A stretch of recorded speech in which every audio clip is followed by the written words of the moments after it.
जय माता दी। राधे राधे। आइए सुनते हैं सीता नवमी व्रत कथा, पूजा विधि एवं महत्व। हिंदू समाज में जिस प्रकार श्री राम नवमी का महत्व है, उसी प्रकार सीता नवमी का भी है। जिस प्रकार अष्टमी तिथि भगवती राधा तथा भगवान श्री कृष्ण का आविर्भाव से संबंध है, उसी प्रकार नवमी तिथि भगवती सीता तथा भगवान श्री राम के आविर्भाव की तिथि होने से परम आदरणीय है। हिंदू समाज में जिस प्रकार श्री राम नवमी का महत्व है, उसी प्रकार सीता नवमी का भी महत्व है।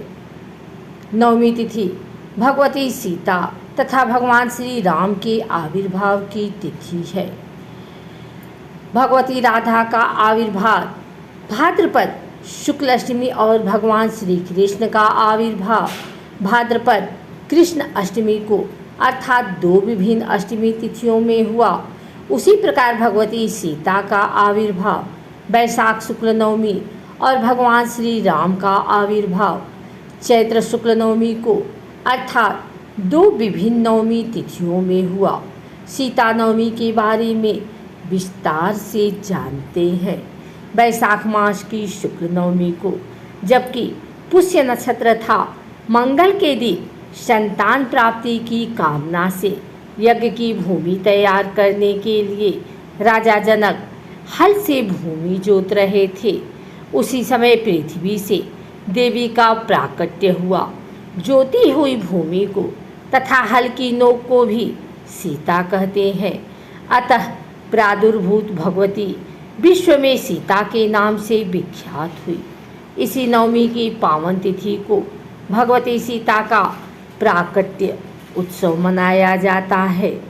अष्टमी तिथि को ही नित्य कर्मों से निर्मित होकर शुद्ध भूमि पर सुंदर मंडप बनाएं, जो तोरण आदि से मंडप के मध्य में सुंदर चौकोर वेदिका पर भगवती सीता एवं भगवान श्री राम की स्थापना करनी चाहिए।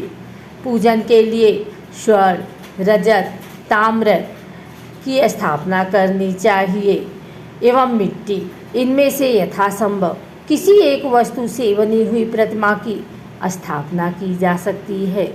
मूर्ति के अभाव में चित्रपट से भी काम लिया जा सकता है। जो भक्त मानसिक पूजा करते हैं, उनकी तो पूजन सामग्री एवं आराध्य सभी भाव में ही होते हैं। भगवती सीता एवं भगवान श्री राम की प्रतिमा के साथ साथ पूजन के लिए राजा जनक, माता सुनैना, पुरोहित सतानंद जी, हल और माता पृथ्वी की भी प्रतिमा स्थापित करनी चाहिए। नवमी के दिन नित्य कर्म से निवृत्त होकर श्री जानकी राम का संकल्प पूर्वक पूजन करना चाहिए। सर्वप्रथम पंचोपचार से श्री गणेश जी और भगवती पार्वती का पूजन करना चाहिए। फिर मंडप के पास ही अष्टदल कमल पर विधि पूर्वक कलश की स्थापना करनी चाहिए। यदि मंडप में प्राण प्रतिष्ठा हो तो मंडप में स्थापित प्रतिमा या चित्र में प्राण प्रतिष्ठा करनी चाहिए। प्रतिमा के कपड़ों का स्पर्श करना चाहिए। भगवती सीता का श्लोक के अनुसार ध्यान करना चाहिए। आज के दिन माता सीता की पूजन करने से सर्वश्रेष्ठ लाभ प्राप्त होता है। सीता नवमी के पौराणिक कथा के अनुसार मारवाड़ क्षेत्र में एक वेदवादी श्रेष्ठ धर्मधुरी ब्राह्मण निवास करते थे। उनका नाम देवदत्त था। उन ब्राह्मण की बड़ी सुंदर रूपगर्विता पत्नी थी। उनका नाम शोभना था। ब्राह्मण देवता जीविका के लिए अपने ग्राम से अन्य किसी ग्राम में भिक्षाटन के लिए गए हुए थे। इधर ब्राह्मणी कुसंगत में फंसकर व्यभिचार में प्रवृत्त हो गई। अब तो पूरे गांव में उसके इस निंदित कर्म की चर्चाएं होने लगी, परंतु उस दुष्टा ने गांव ही जलवा दिया। दुष्कर्मों में रत रहने वाली वह दुर्बुद्धि मरी तो उसका अगला जन्म चांडाल के घर में हुआ। पति का त्याग करने से वह चांडालनी बनी।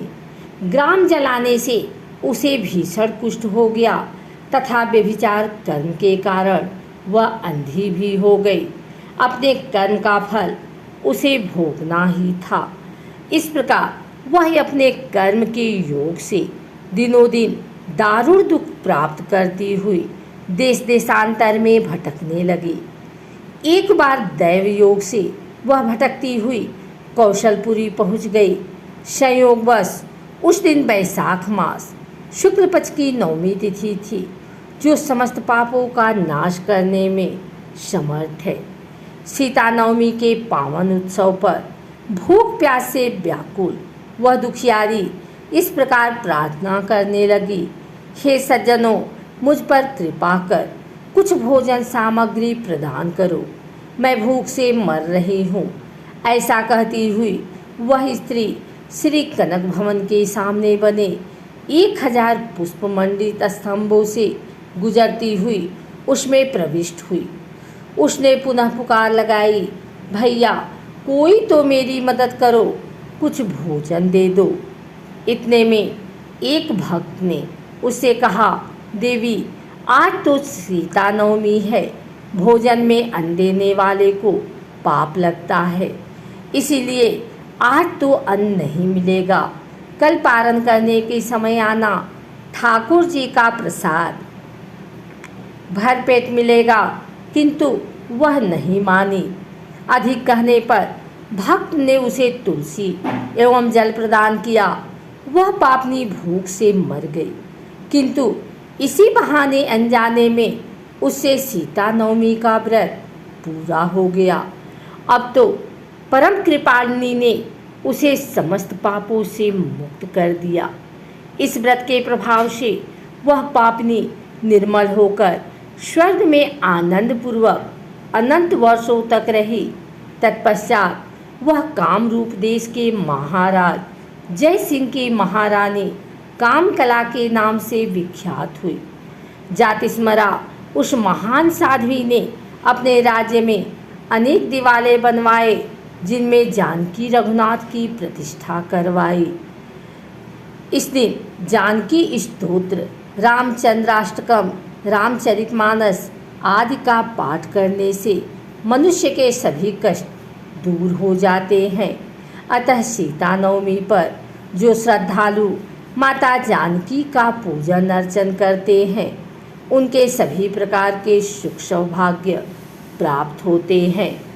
अगर आपको हमारी वीडियो अच्छी लगी हो तो इसे लाइक करें, कमेंट करें, शेयर करें। हमारे चैनल को सब्सक्राइब करके बेल नोटिफिकेशन ऑल पर सेट कर लें, ताकि आगे आने वाली वीडियो सबसे पहले आप तक पहुंच सके। धन्यवाद।